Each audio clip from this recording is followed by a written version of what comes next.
what I like to do is I'm going to use a lollipop on you because we are prepping the skin at the corners of the mouth so we don't have any tears, and so that the ET tube holder sticks well. And usually we're going to do the bridge of the nose and tape across here as well, so I'm just going to go ahead and do that right now. Sort of keeping the skin integrity.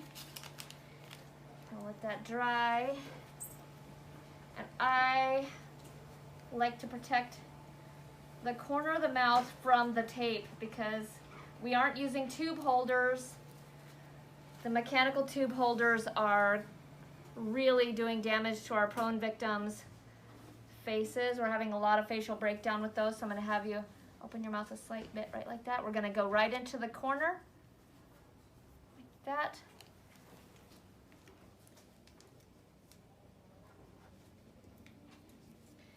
And these are super sticky. And you got to imagine this with all your gear on, and it's kind of a booger to get it all done with all your gear on. You're going to go right into the corner of that mouth like that.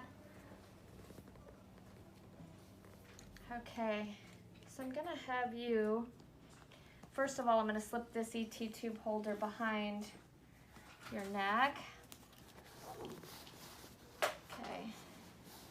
We're using tape. We're changing it out just before we prone. So every 24 hours we're doing a tape change.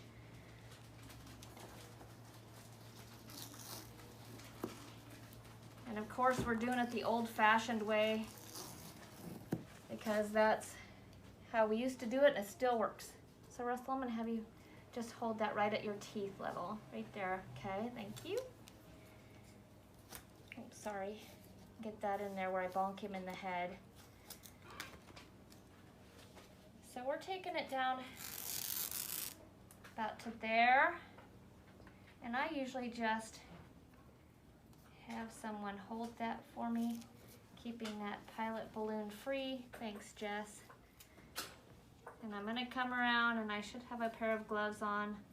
So somebody wanna grab me one? Medium? Yeah, small would be great. Because I'm going to be touching his mouth. Sorry about that. At least I didn't cough in your face, right, Russell? I didn't. It's really considerate of me not to do that. Here we go.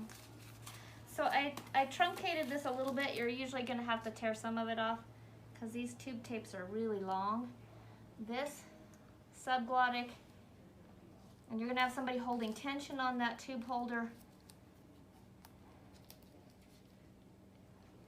On that tube while you tape.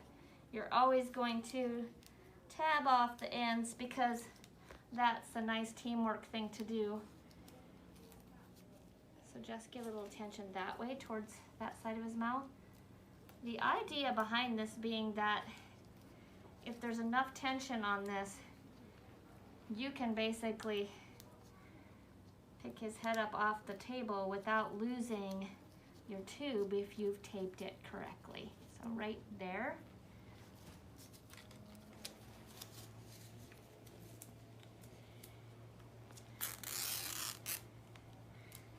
Coming up with that pilot balloon into there.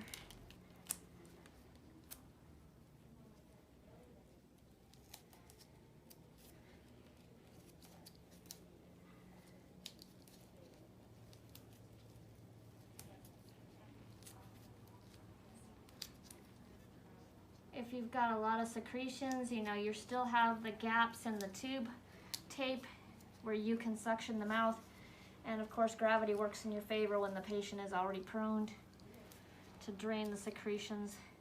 And then when you're done taping the tube, you're going to tape it to your OG.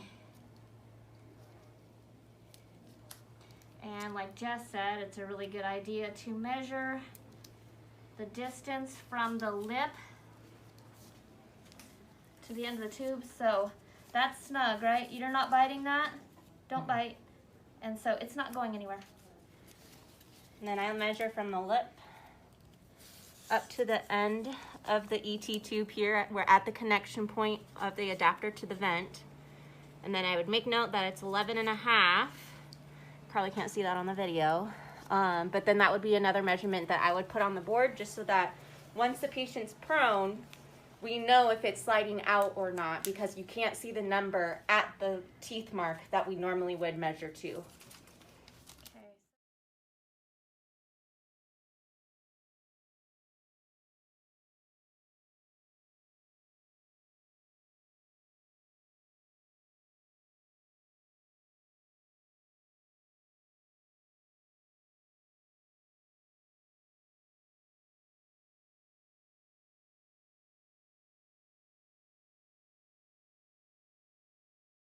When you get ready to lift, we can put his face bandage on now.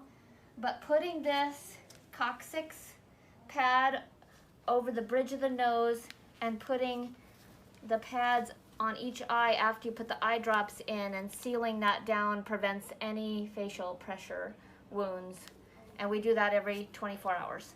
So typically they are 20 hours down and 3 to 4 hours up. It does 3 hours up with 1 hour to do the proning itself. So 20 hours face down, typically 3 hours up, and then an hour to reprone them. So it's typically what we're experiencing.